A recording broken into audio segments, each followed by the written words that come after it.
Que se passe-t-il lorsqu'un directeur de banque humilie un client, pour découvrir qu'il possède en réalité toute la banque? Cette rencontre choquante vous amène à réfléchir sur notre façon de juger les autres. C'était un vendredi après-midi à Pasadena, en Californie.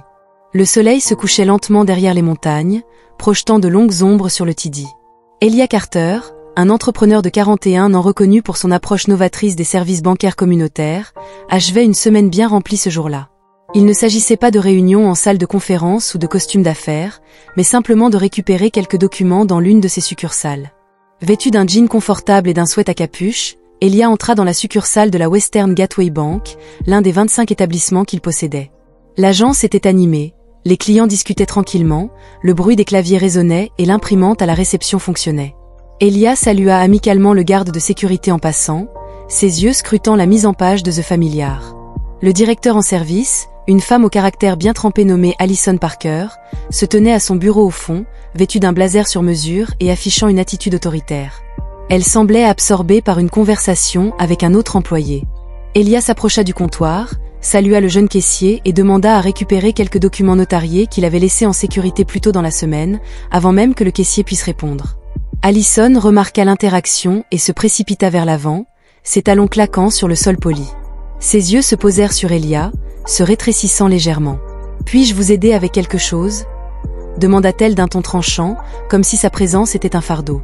Elia sourit poliment. « Oui, je suis ici pour récupérer des documents que j'ai laissés mardi dernier. » Allison croisa les bras. « Je ne me souviens pas de vous avoir vu ici auparavant, » dit-elle, sa voix empreinte de scepticisme. « Avez-vous même un compte chez nous ?» Ces mots n'étaient pas seulement dédaigneux, ils visaient à établir sa domination.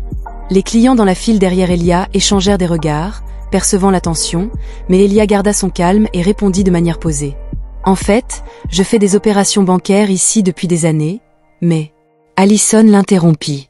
Elle agita la main avec dédain en direction du caissier. « Faites-le partir, monsieur. Si vous cherchez des services de base, vous devriez peut-être vous rendre dans l'une de nos plus grandes succursales. Cet emplacement est principalement destiné à notre clientèle haut de gamme. » Mais quelque chose dans son ton laissait entendre que ses jugements allaient au-delà de l'apparence d'Elia, et il n'était pas là pour laisser passer cette attitude. Il demeura calme, mais une lueur de déception traversa ses yeux. Il avait déjà fait l'expérience de ce type de traitement, un mépris fondé sur des hypothèses plutôt que sur une approche directe. Il décida d'agir avec une confiance tranquille. « Je comprends, mais mes documents devraient déjà être là. Pourriez-vous simplement vérifier sous le nom d'Elia Carter? Cela nous ferait gagner du temps à tous. » Allison haussa un sourcil, sa posture se raidissant davantage. « Elia Carter » répéta-t-elle, sa voix pleine d'incrédulité. « Nous ne conservons normalement pas de documents pour les clients à moins qu'ils n'aient des comptes premium. Êtes-vous sûr d'être à la bonne succursale ?» La pièce devint plus silencieuse alors que les clients commençaient à remarquer le changement, même les caissiers derrière le comptoir semblaient suspendre leur travail. Elia remarqua comment les yeux d'Allison balayaient son sweat à capuche et son jean. Les lèvres serrées, il répondit d'un ton égal, « J'en suis presque sûr. C'est la succursale que j'utilise depuis des années. » Allison laissa échapper un petit rire sans humour et se tourna vers le caissier. « Vérifiez son nom, mais je doute fortement que nous ayons quoi que ce soit ici. Nous ne sommes pas un entrepôt pour les documents égarés. » Le jeune caissier hésita, visiblement mal à l'aise, mais commença à taper dans le système. Pendant ce temps, Allison s'approcha d'Elia en baissant la voix d'une manière plus malveillante que discrète. « Écoutez, monsieur, » dit-elle, ses mots empreints de condescendance. « Nous avons des politiques en place pour une raison. Si vous n'êtes pas au bon niveau de compte, il n'y a aucun moyen de répondre à des demandes spéciales comme celle-ci. Peut-être que la prochaine fois, vous devriez envisager de mettre à niveau votre statut avant de venir. » Elia sentit plusieurs regards se poser sur lui, mais il refusa de se laisser déstabiliser par les paroles d'Allison. Il croisa simplement les bras et attendit, lui laissant l'occasion de révéler sa propre ignorance. Après ce qui lui sembla une éternité, la caissière parla finalement timidement. « En fait, les documents de Monsieur Carter sont là. Ils ont été marqués pour un retrait sécurisé. » La tête d'Allison se tourna vers la caissière. « Quoi ?» aboya-t-elle. « Oui, ils sont ici », confirma le caissier en tenant un dossier avec le nom d'Elia clairement étiqueté. Pendant un bref instant, le calme d'Allison vacilla. Elle saisit le dossier, son visage rougit et le lui tendit à contre-cœur. « Voilà », marmonna-t-elle. Elia prit le dossier avec un sourire poli. « Merci, Et juste pour clarifier, s'il y a une raison pour laquelle ce processus devait être si compliqué. Allison se raidit, reprenant sa posture défensive. Nous devons assurer la sécurité et vérifier les informations d'identification, surtout lorsque nous traitons avec une certaine clientèle, mais ces paroles n'avaient fait qu'approfondir le fossé qu'elle creusait, et Elia savait qu'il était temps d'aborder le problème. La vérité approchait rapidement. Elia tenait fermement le dossier dans ses mains, tout en gardant un comportement calme, mais à l'intérieur, il pesait soigneusement ses prochaines étapes.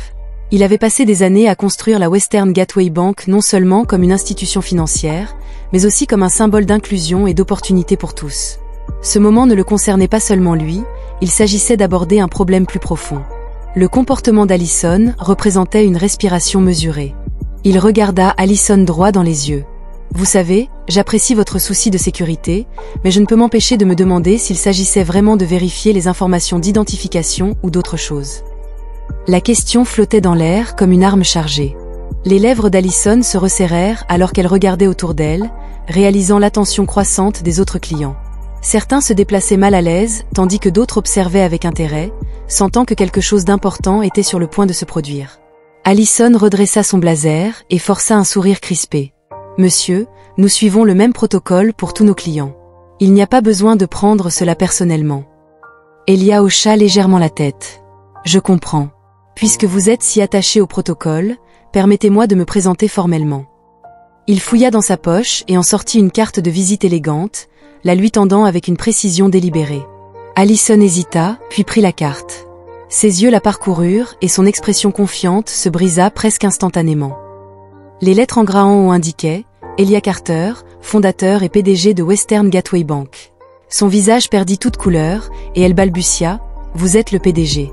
« Oui », répondit Elia d'une voix égale, « Je suis le propriétaire de cette banque et de toutes les autres sous son nom. » La salle tomba dans un silence stupéfait, les clients, les caissiers et même le garde de sécurité semblaient figés, leurs yeux passant de Elia à Allison. La bouche d'Allison s'ouvrit et se ferma comme celle d'un poisson hors de l'eau. « Monsieur Carter, je n'avais pas réalisé que... » Elia leva la main pour l'interrompre. « Vous ne l'aviez pas réalisé, et c'est là le problème. » Sa voix était ferme mais calme, portant le poids de quelqu'un qui avait vécu cette expérience. « Ce type de traitement, je l'ai subi trop de fois auparavant. J'ai travaillé dur pour bâtir une entreprise qui valorise chaque individu, quelle que soit son apparence ou sa tenue vestimentaire, car le respect ne devrait pas être conditionnel. Mais là, je suis rejeté et condescendu par quelqu'un qui devrait mieux savoir. » Les murmures parcoururent la salle, quelques hochements de tête en signe d'accord. Allison, maintenant visiblement troublée, tenta de reprendre le contrôle de la situation. « Monsieur Carter, je m'excuse sincèrement si j'ai semblé dur, ce n'était pas mon intention. » Mais Elia n'avait pas fini. Il savait que c'était le moment d'enseigner, pas seulement de pardonner et d'oublier. Elia fit un pas en avant, son regard calme fixé sur Allison. « L'intention est importante, mais les actions le sont tout autant. Vos actions d'aujourd'hui ont révélé non seulement un manque de respect, mais aussi une hypothèse dangereuse sur qui mérite d'être traitée avec dignité. » Les mots d'Elia résonnèrent dans la salle, attirant l'attention de tous les présents. Le malaise était palpable, mais sa voix demeura calme et posée. Il m'avait regardé et avait décidé que je ne méritais pas son temps, que je n'avais pas ma place ici, poursuivit-il, et la manière dont il m'avait parlé n'était pas une question de politique ou de protocole, mais de pouvoir, sa conviction qu'il pouvait. Allison ouvrit la bouche pour répondre, mais s'arrêta. Le poids des mots d'Elia ne laissait aucune place aux excuses. Elle jeta un regard nerveux autour d'elle, consciente que toute la salle l'observait. Le ton d'Elia s'adoucit légèrement, bien que son message restât incisif. Vous savez combien de personnes subissent ce genre de traitement chaque jour, des gens qui n'ont ni titre ni carte de visite pour prouver leur valeur. Combien d'entre eux sortent d'ici en se sentant moins que ce qu'ils sont à cause d'interactions comme celle-ci? La question resta en suspens, plus lourde que le silence qui suivit. Certains clients hochèrent subtilement la tête, leur visage reflétant leurs propres expériences d'injustice. Même la jeune caissière au comptoir baissa les yeux, rougissant d'embarras. Elia laissa échapper un léger soupir et fit un geste vers la salle. Cela ne concerne pas seulement moi, mais tous ceux qui franchissent ces portes en s'attendant à un traitement équitable. Personne ne devrait avoir à prouver sa valeur pour recevoir le respect de base. Les épaules d'Allison s'affaissèrent. Elle baissa les yeux sur la carte qu'elle tenait. Son image soigneusement construite d'autorité était désormais complètement brisée. « Je comprends, Monsieur Carter », murmura-t-elle à peine. « Je ne voulais vraiment pas vous offenser ni offenser qui que ce soit d'autre. » Elia inclina légèrement la tête en considérant sa réponse. J'accepte vos excuses, mais sachez qu'elles ne signifient quelque chose que si elles sont accompagnées d'un changement. Sur ces mots, il tourna son attention vers le reste de la salle, prêt à transmettre une leçon que personne n'oublierait de sitôt. Elia déplaça son regard d'Allison vers l'assemblée, sa voix portant une force tranquille qui captait l'attention. Des moments comme celui-ci dépassent l'individu, dit-il en scrutant les visages autour de lui. Il parle de la manière dont nous, en tant qu'êtres humains, choisissons de nous traiter les uns les autres, que nous respections quelqu'un en fonction de qui il est ou de ce que nous supposons à son sujet. Il posa le pli de documents sur le comptoir à côté de lui et croisa les mains. J'ai fondé Western Gateway Bank sur une philosophie simple, équité, transparence et respect pour tous. Personne ne devrait entrer dans un lieu de travail en se sentant inférieur à quiconque. Plusieurs clients hochèrent la tête, leurs expressions s'adoucissant avec empathie. Un homme d'âge moyen, dans une veste usée, prit la parole. C'est vrai, trop d'entre nous sont jugés sur leur apparence ou leur origine. Il est temps que nous fassions mieux. Elia sourit à l'homme, appréciant la solidarité. Ce n'est pas seulement une question de politique, poursuivit-il, c'est une question d'état d'esprit.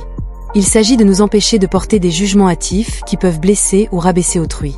Et si vous êtes en position de pouvoir, comme un directeur de succursale, il est de votre devoir d'utiliser ce pouvoir pour élever les gens, et non pour les rabaisser. Allison resta figée sur place, visiblement humiliée. Vous avez tout à fait raison, monsieur Carter, dit-elle doucement. Je comprends cela. Je vais m'améliorer. Le regard d'Elia s'attarda sur elle un moment avant qu'il n'acquiesce. J'espère que vous le ferez, car ce n'est pas seulement à moi que vous devez un meilleur traitement, mais à chaque personne qui franchit ces portes. Il jeta un coup d'œil au jeune caissier qui avait été assez aimable pour retrouver ses documents. Cela commence par donner à votre équipe les moyens d'agir avec la même équité et le même respect qui devrait être la norme dans cette succursale. La caissière offrit un sourire timide mais reconnaissant, visiblement soulagée que l'attention ne soit plus sur elle. Elia savait que ce n'était pas seulement une question de mots. Il s'agissait de laisser une impression durable qui se propagerait au-delà de cette salle. Elia se tourna vers Allison, son ton s'adoucissant tout en restant ferme. Je ne suis pas ici pour vous renvoyer ou faire de vous un exemple, Allison, mais je vais surveiller le fonctionnement de cette succursale. À l'avenir, le respect ne doit pas être qu'une politique, c'est une pratique qui doit se refléter dans la manière dont vous traitez chaque personne qui entre ici. Allison hocha lentement la tête, son visage exprimant un mélange de regret et de détermination.